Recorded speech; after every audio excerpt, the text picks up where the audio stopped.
अस्सलाम वालेकुम, welcome to my YouTube channel View Update Tech. तो कैसे हैं आप सब। आज की हम CS 101 मिड टर्म के मोस्ट इम्पोर्टेंट जो MCQs हैं वो आपके साथ शेयर करने लगा हूँ। तो बिना टाइम वेस्ट किए अगर आप मेरे चैनल पर न्यू है तो इसको सब्सक्राइब लाजमी कीजिएगा ताकि न्यू अपडेट्स आपको मिलती रहे और आपकी फाइनल टर्म की प्रिपरेशन अच्छी हो जाए। और मिड टर्म की तो आपकी इंशाल्लाह ये वीडियो देखकर अच्छी हो ही जाएगी। तो बिना टाइम वेस्ट किए चलते हैं हम अपने MCQs की तरफ। सब चैनल को सब्सक्राइब लाजमी कीजिएगा ताकि आपके लिए ये फ़ायदेमंद है। सबसे पहले हमसे क्यों है, a dash operating system allows many user to take advantages of the computer resource stimulate।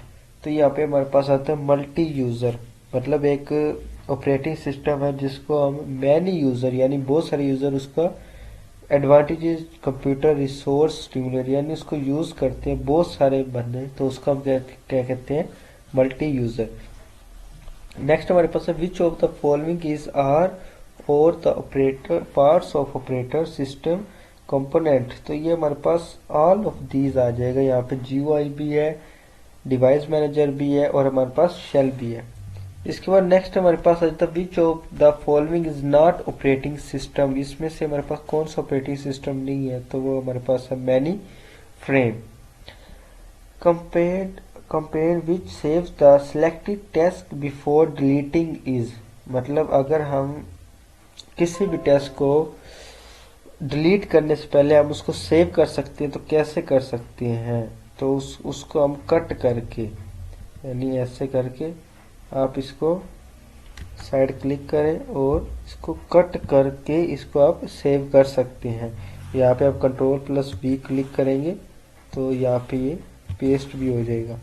तो इस तरह आप इसको कट कर सकते हैं। फाइंड्स आर यूज टू इसको हम किसके लिए यूज करते हैं, increase surface area of fan. इसको हम एरिया सरफेस को बढ़ाने के लिए फैन को यूज करते हैं। Communication protocol is a dash that governs the flows of information over a networks.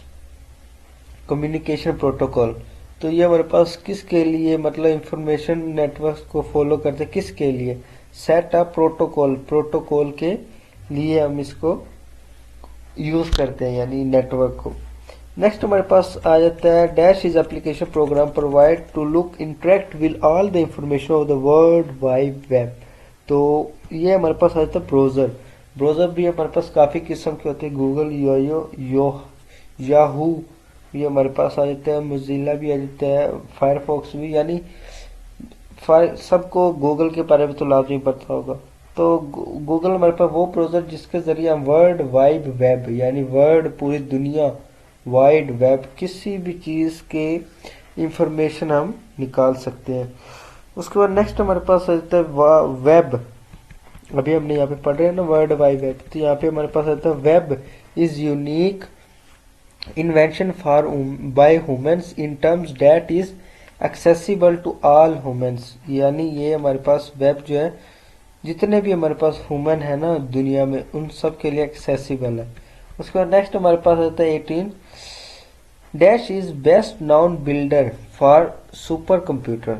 तो ये हमारे पास क्रे रिसर्च हमारे पास आ जाता है जो हमारे पास एक सुपर कंप्यूटर को बिल्ड करता है यानी कहलाता है। In which case cache memory is use. Cache memory use आपको पता भी होगा कि आप अगर मोबाइल चला रहे हैं तो काफ़ी बच्चे मोबाइल चला रहे होते हैं तो उनके पास आता है, एक तो हमारे पास आ जाता है क्लियर स्टोरेज यानी जो पूरी क्लियर स्टोरेज करते हैं, और एक हमारे पास है क्लियर कैची। क्लियर कैची अब बेसिकली यूज किसके लिए की जाती है, टू ओवरकम स्पीड रेट को बढ़ाते हैं, और रैम एंड CPU। उसका नेक्स्ट हमारे पास machine language is also called. जो मशीन लैंग्वेज होती है वो हमारे पास क्या होती है, वो हमारे पास एक असेंबली लैंग्वेज होती है। नेक्स्ट हमारे पास आता है you can dash form to a website containing interactive form.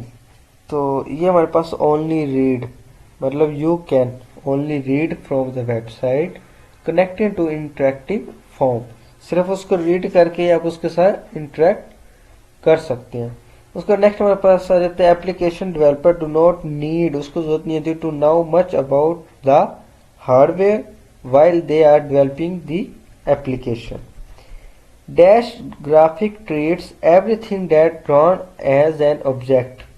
तो ये हमारे पास वेक्टर जो ग्राफिक ट्रीट्स होते हैं वो हर किस्म की यानी ड्रा उसको कर सकते हो हैज एन ऑब्जेक्ट, किसी भी ऑब्जेक्ट को। डीएसएस स्टैंड फॉर, डीएसएस की फुल फॉर्म क्या होती है? Decision support system. उसके बाद नेक्स्ट हमारे पास एमसीक्यूज 25।